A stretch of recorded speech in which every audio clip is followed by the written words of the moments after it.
Dear students, आज की इस क्लास में हम ग्रुप की इस नेक्स्ट प्रॉब्लम को सॉल्व करेंगे।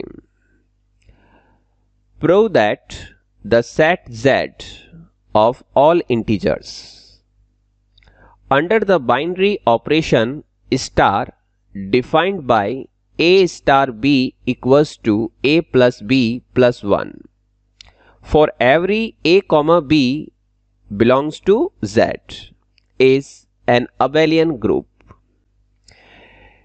यहां इस क्वेश्चन में इस सेट Z को, जो कि एक पूर्णांकों का समुच्चय है, इंटीजर्स का एक सेट है, इसको हमें इस बाइनरी ऑपरेशन स्टार, द्विचर संक्रिया स्टार के रेस्पेक्ट में एक अबेलियन ग्रुप, ओबेली समूह प्रूफ करना है, जिसमें ये बाइनरी ऑपरेशन, ये द्विचर संक्रिया कुछ इस टाइप से डिफाइन की हुई है। यानी इस Z के कोई भी दो एलिमेंट लिए जाएं और उन दोनों एलिमेंट के बीच इस बाइनरी ऑपरेशन को रखा जाए, इस द्विचर संक्रिया को रखा जाए, तो हमें क्या लिखना है उसके इक्वल में? उन दोनों एलिमेंट को ऐड करके और एक +1 करना है। यदि इसमें से दो एलिमेंट में x और y लेता तो मैं यहां पे क्या लिखता? x star y equals to x plus Y plus 1। इसके कोई भी दो एलिमेंट अल्फा और बीटा होते तो मैं यहां पे क्या लिखता? Alpha star beta equals to alpha plus beta plus 1। तो इस रिलेशन को समझने के बाद हम इसके प्रूफ को समझते हैं। तो जैसा कि हम सभी जानते हैं कि कोई भी सेट किसी ऑपरेशन के रेस्पेक्ट में अबेलियन ग्रुप, ओबेली समूह होगा। कब होगा? जब ये ऑपरेशन, ये द्विचर संक्रिया, ये binary operation G1, G2, G3, G4 और G5, इन 5 एक्सियम्स को, इन 5 नियमों को सेटिस्फाई करे, संतुष्ट करे। तो हम क्या कहेंगे कि ये सेट इस ऑपरेशन के रेस्पेक्ट में अबेलियन ग्रुप है, ओबेली समूह है। तो इसके प्रूफ के लिए सबसे पहले हम यहां पर G1 एक्सियम्स को चेक करेंगे। तो G1 एक्सियम्स क्या है? क्लोजर लॉ, संवर्त नियम। और इस नियम को चेक करने के लिए हम इस सेट Z में से कोई भी दो एलिमेंट चूज करते हैं। For every a, b belongs to Z। अब इसके बाद हम इन दोनों एलिमेंट के बीच उस ऑपरेशन को यूज करते हैं। तो यहां ऑपरेशन कौन है? स्टार। तो a स्टार b, जैसा कि हम जानते हैं कि a और स्टार b रखने से जो रिजल्ट आएगा वो क्या आएगा? दोनों का सम, और फिर हमें क्या करना है? 1। तो a स्टार b हमें क्या मिला? a plus b plus 1। अब इसको आप ऑब्जर्व करिए कि ये रिजल्ट क्या होगा, ये नंबर क्या है? तो a और b दो क्या है? इंटीजर। तो इंटीजर प्लस 1, तो जो नया रिजल्ट आएगा, जो नया नंबर आएगा, वो नंबर भी क्या होगा? इंटीजर ही होगा, क्योंकि दो इंटीजर का सम इंटीजर, और इंटीजर में एक 1 ऐड कर देंगे हम, तो क्या मिलेगा हमें? एक इंटीजर नंबर। तो इसका मतलब a स्टार b से जो नया मेंबर जनरेट हुआ है, नया एलिमेंट जो हमें मिला है, वो अगेन आपके पास इसी इंटीजर सेट में मिल रहा है। जो ये प्रूफ कर रहा है, क्या प्रूफ कर रहा है? कि Z is closed with respect to operation star. Z star संक्रिया के सापेक्ष समवर्त है। G1 के बाद इस नेक्स्ट एक्सियम्स G2 को चेक करते हैं। एसोसिएटिव लॉ या फिर साहचर्य नियम। और इसके लिए हम इस पूर्णांकों के समुच्चय z में से, इंटीजर्स के सेट z में से कोई भी 3 एलिमेंट चूज करते हैं for every a, b, c belongs to z। और इसके बाद हम bracket a star b star c की वैल्यू को कैलकुलेट करेंगे। और इसके लिए हम सबसे पहले a स्टार b की वैल्यू को फाइंड आउट करेंगे। तो a स्टार b किसके इक्वल होगा? a plus b plus 1। क्यों? क्योंकि a स्टार b जो है वो किसके इक्वलेंट होता है? इन दोनों नंबर का सम और प्लस 1 के इक्वल।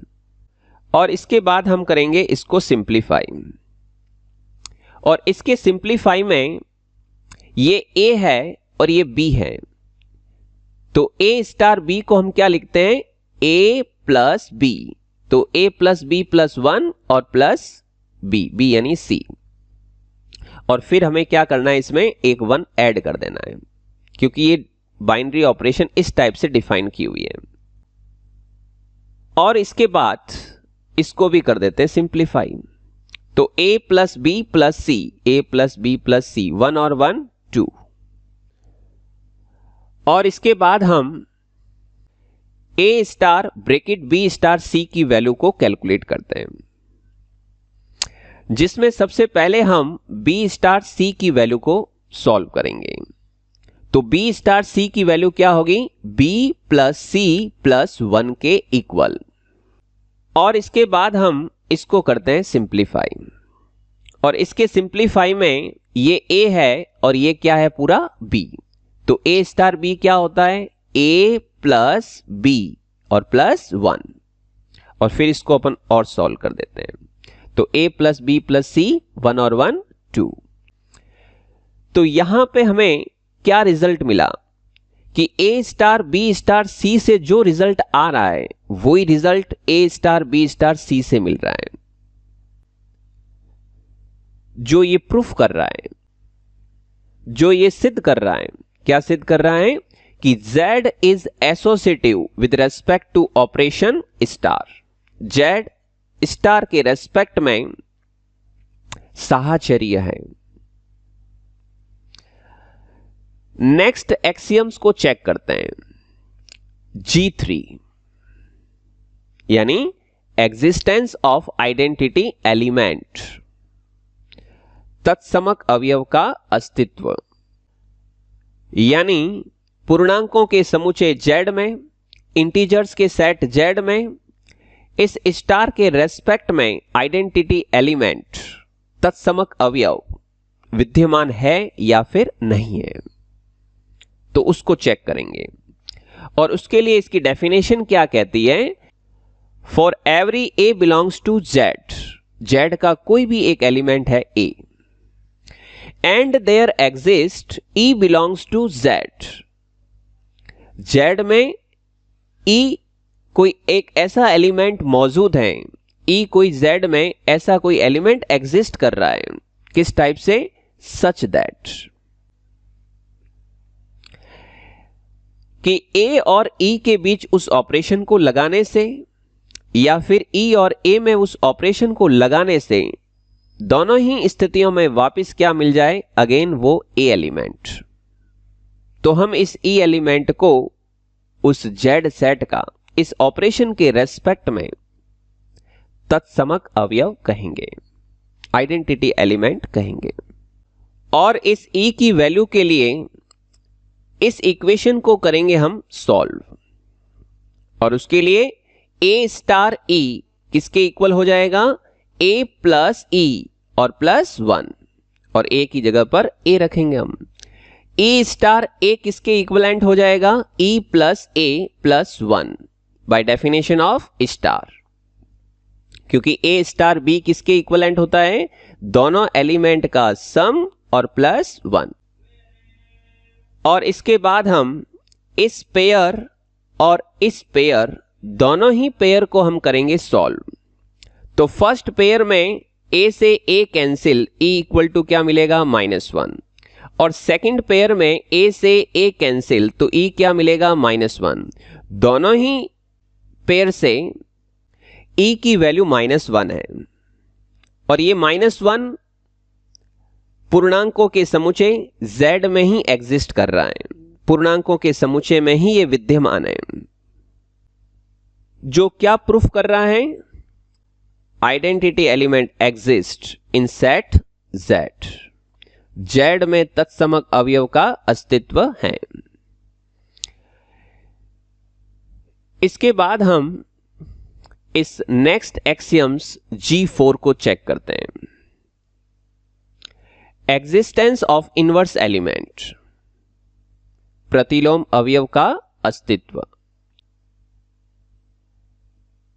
इसके लिए इसकी डेफिनेशन से देखिए, for every A belongs to Z, यानी ए Z का कोई भी एक एलिमेंट है, and there exist A inverse belongs to Z, Z में ए इनवर्स एक ऐसा एलिमेंट मौजूद है, एक ऐसा एलिमेंट एग्जिस्ट कर रहा है। किस टाइप से? सच दैट ए और ए इनवर्स के बीच इस ऑपरेशन को लगाने से, या ए इनवर्स और ए के बीच इस ऑपरेशन को लगाने से, दोनों ही स्थितियों में अगेन अपन को क्या मिलना चाहिए? थर्ड एक्सियम्स में जो हमने आइडेंटिटी फाइंड की है, तत्समक अवयव निकाला है, वो मिलना चाहिए। तो ऐसी स्थिति में इस ए इनवर्स को इस ए एलिमेंट का प्रतिलोम अवयव, इनवर्स एलिमेंट कहेंगे। तो इसके लिए हम इस इक्वेशन को करते हैं simplify. A star A inverse की जगह हम क्या लिखेंगे? ए प्लस ए इनवर्स प्लस 1, और ए इनवर्स स्टार ए की जगह हम क्या लिखेंगे? A inverse plus A plus 1, और फिर इसके बाद हम इस पेयर और इस पेयर, दोनों ही पेयर को हम क्या करेंगे? सॉल्व। तो फर्स्ट पेयर में जो ए इनवर्स की वैल्यू है वो किसके इक्विवेलेंट आ रही है? ये 1 इधर आएगा तो -2, और ए इधर आएगा तो -a, तो ए इनवर्स क्या मिला? -2 -a। और इस पेयर को जब सॉल्व करते हैं हम, तो यहां से ए इनवर्स की वैल्यू क्या मिलती है? -2 और फिर -a। तो यहां दोनों ही स्थितियों में ए इनवर्स किसके इक्विवेलेंट आ गया? -2 -a के इक्विवेलेंट, जिसमें -2 -a एक इंटीजर ही होगा for all A belongs to Z, जो ये प्रूफ कर रहा है कि Z के प्रत्येक अवयव का, Z के हर एक एलिमेंट का इनवर्स उसी Z सेट में एग्जिस्ट कर रहा है।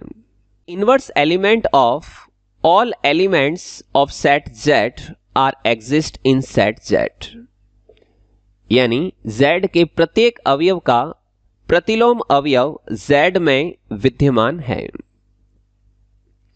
इसके बाद हम इसकी next axioms G5 commutative law यानी क्रम विनिमय नियम को चेक करते हैं, और इसके लिए हम इस पूर्णांकों के समुच्चय Z में से कोई भी 2 एलिमेंट चूज करते हैं। For every a, b belongs to Z, और उसके बाद हम a स्टार b को कैलकुलेट करते हैं। तो a स्टार b किसके इक्वल होगा? a प्लस b प्लस 1, और इसके बाद हम b स्टार a को कैलकुलेट करेंगे। तो b स्टार a किसके इक्वल होगा? b प्लस a और प्लस 1, जिसको हम लिख सकते हैं a प्लस b प्लस 1। इसके बाद हम इन दोनों ही रिजल्ट को ऑब्जर्व करते हैं। तो क्या रिजल्ट मिलता है? a star b equal to b star a। ये दोनों ही आपस में इक्वल हैं, और ये दोनों इक्वल होना क्या प्रूफ करता है? ये दोनों इक्वल होना क्या शो करता है? Z is commutative with respect to star, Z star के रेस्पेक्ट में क्रम विनिमय है। Here clearly by first axioms to fifth axioms all are satisfied with respect to star। यहां G1 से लेकर के G5 सभी के सभी नियम स्टार से क्या है? संतुष्ट है। इसका मतलब Z is an abelian group with respect to star, Z star के सापेक्ष अबेली समूह है। आई होप इस क्वेश्चन का ये प्रूफ आपको अच्छे से समझ में आया होगा। Thank you for watching my this video.